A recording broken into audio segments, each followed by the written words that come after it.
saya sebagai kuasa hukum pada saat itu tidak mengajukan eksepsi atau bantahan terhadap dakwaan jaksa penuntut umum itu, karena kami anggap langsung sajalah kalau berkaitan dengan itu untuk pemeriksaan pokok perkara.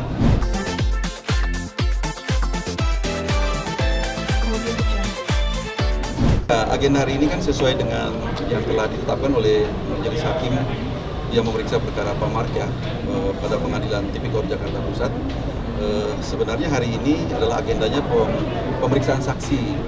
Jadi saksi itu diajukan oleh jaksa penuntut umum dari Kejaksaan Tinggi DKI Jakarta, dan kami sebagai kuasa hukum sebenarnya telah siap sejak semula ya untuk menghadapi proses persidangan pada hari ini.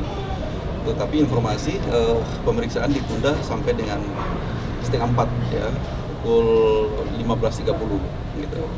Nah, ini adalah persidangan kelanjutan dari sidang awal, yaitu pembacaan surat dakwaan oleh jaksa penuntut umum yang pada saat itu telah kita cermati dan kita dengar. Saya sebagai kuasa hukum pada saat itu tidak mengajukan eksepsi atau bantahan terhadap dakwaan jaksa penuntut umum itu, karena kami anggap langsung sajalah kalau berkaitan dengan itu untuk pemeriksaan pokok perkara.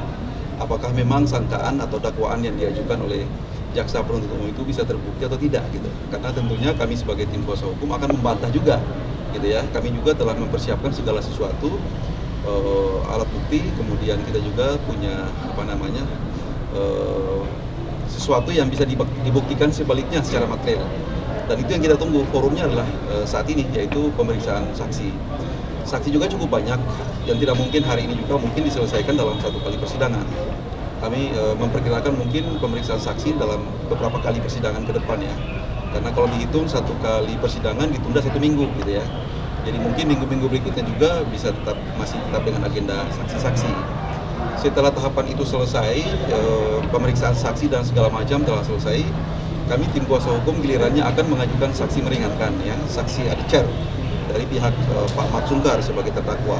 Kami telah mempersiapkan, dan kami juga mempersiapkan saksi ahli nantinya. Dan nanti kita akan buktikan segala sesuatunya. Apakah memang dalam perkara ini ada peristiwa pidana atau tidak gitu ya. Karena kami sebagai tim kuasa hukum meyakini sungguh bahwa tidak ada perbuatan pidana dalam perkara itu. Tapi karena saat ini proses persidangan telah bergulir sebagai warga negara yang baik, tentunya Pak Mark dan kami tim kuasa hukum selalu menghargai itu.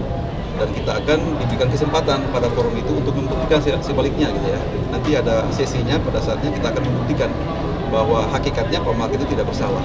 Oke, Bang, ini kan yang dituduhkan adalah katanya korupsi triathlon senilai 600 juta sekian gitu. Iya. Seperti apa? Ya, 600 juta sekian itu kan total loss sebenarnya. Tetapi yang dipersoalkan itu cuma 300 juta lebih. Saya mau mengatakan gini ya, kalau hasil pemeriksaan internal yang dilakukan oleh komite likuidasi pada saat itu, sebenarnya negara itu harus membayar kepada Pak Mark itu sejumlah 500 juta lebih yang sampai saat ini belum dikasih. Sampai dengan saat ini, sampai dengan detik ini, rekomendasi dari komite likuidasi itu belum pernah dijalankan oleh Kemenpora ya. Nah, sedangkan di sisi yang lain diduga katanya ada kerugian keuangan negara sebanyak 300 juta. Nah, ini kan tidak balance namanya ya. Beliau punya hak yang harus didapat atau harus dikembalikan sebanyak itu saja belum dikasih. Apalagi mau melakukan korupsi dengan angka yang begitu kecil gitu ya.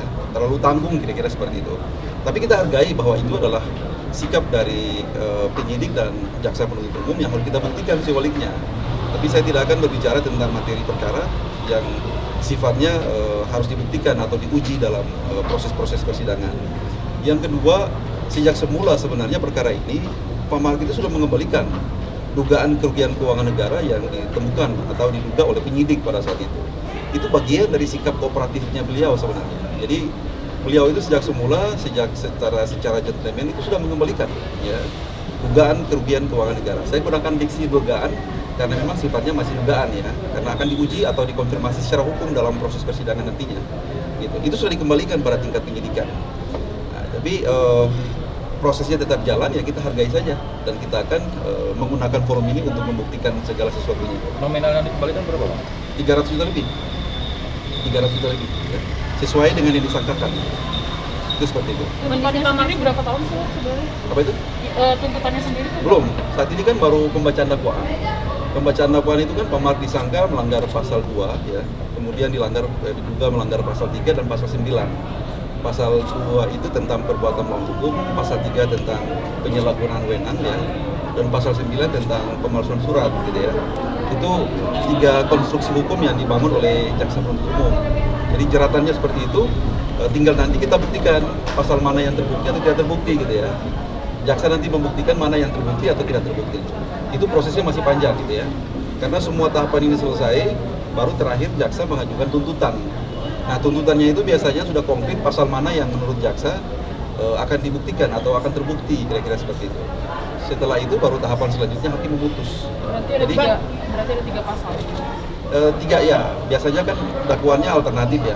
Kalau misalkan dakwaan pertama atau primer tidak terbukti, dia buktikan lagi dengan dakwaan kedua misalkan. Dakwaan kedua tidak terbukti, dia akan buktikan dengan dakwaan ketiga. Itu sudah biasalah dalam strategi pendakwaan yang dilakukan oleh jaksa penuntut umum.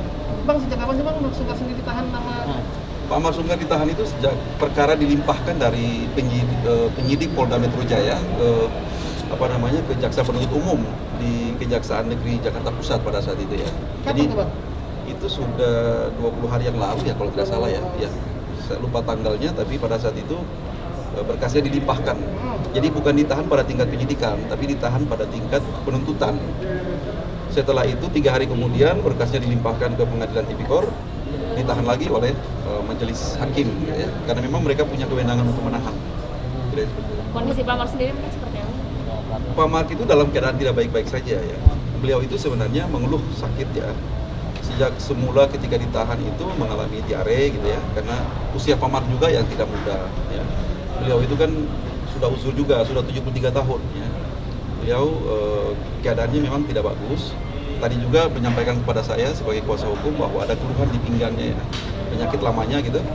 Dan nanti kita akan mintakan kepada majelis hakim untuk demi pertimbangan kemanusiaan agar Pak Mark bisa ditangguhkan penahanannya menjadi penahanan kota atau penahanan rumah. Karena itu bisa saja ya, orang ditahan itu di rutan, di rumah atau di kota. Itu tergantung instansi yang berwenang untuk menahan gitu. Karena tanggung jawab yuridisnya ada pada majelis hakim. Dan kita sudah secara resmi, secara administratif telah mengajukan permohonan penangguhan penahanan. Bang, penangguhan penahanan itu sudah diajukan sejak menjadi tahanan kejaksaan nggak sih? Iya. Atau memang tahanan itu dilakukan pada mulai... saat pada tingkat penuntutan di kejaksaan ya. Kalau di penyidikan belum, pada saat itu tidak pernah dilakukan penahanan. Perkara ini kan sudah lama ya, sudah 1 tahun lebih, gitu. Jadi penahanannya baru terjadi di tingkat jaksa ya, gitu. Sudah ada dijenguk oleh keluarga sendiri kan? Kalau keluarganya memberikan support, keluarga juga selalu memberikan yang terbaik lewat saya kuasa hukum. Keluarga selalu menyampaikan amanat-amanat tertentu gitu ya dari anak-anaknya gitu kepada Pak Mark supaya senantiasa tabah dalam menghadapi cobaan ini dan konsentrasi untuk menghadapi proses hukum karena saat ini sudah menjadi persoalan hukum jadi harus dihadapi secara baik-baik gitu ya. Pak Mark itu orangnya sangat bertanggung jawab ya. Beliau orang baik, orang yang sangat bertanggung jawab dan senantiasa tegar dalam menghadapi semua cobaan ini. Walaupun kondisi fisiknya yang memang sangat tidak memungkinkan kalau menurut saya. Gitu. Keluarga memberikan support kok. Gitu. Tapi sejauh ini dari anak-anaknya gitu Bang, ada yang besuk nggak sih? Kalau yang besuk itu istrinya ya. Istrinya yang selalu setiap saat ya pergi besuk di tahanan rutan Polda Metro Jaya untuk memenuhi kebutuhannya mungkin pakaian apa segala macam. Kalau anak-anaknya biasanya lewat saya kuasa hukum. Gitu. Berarti anak-anaknya belum ada yang datang untuk menjenguk? Ya karena mungkin keadaannya ya mungkin ya barangkali Saskia yang dalam keadaan hamil besar gitu ya. Kemudian juga mungkin pertimbangan-pertimbangan khusus seperti itu sehingga semuanya lewat kuasa hukum saja. Gitu. Saya kira tidak ada masalah untuk itu. Berarti kalau persidangan ada rencana mau ikut juga nggak sih Bang istrinya? Enggak. Gitu? Kalau istrinya enggak. Istrinya tidak mengikuti persidangan karena istrinya juga bagian dari saksi dalam perkara ini ya. Sehingga tidak boleh untuk menyimak atau mengikuti proses persidangan pemeriksaan saksi. Oke.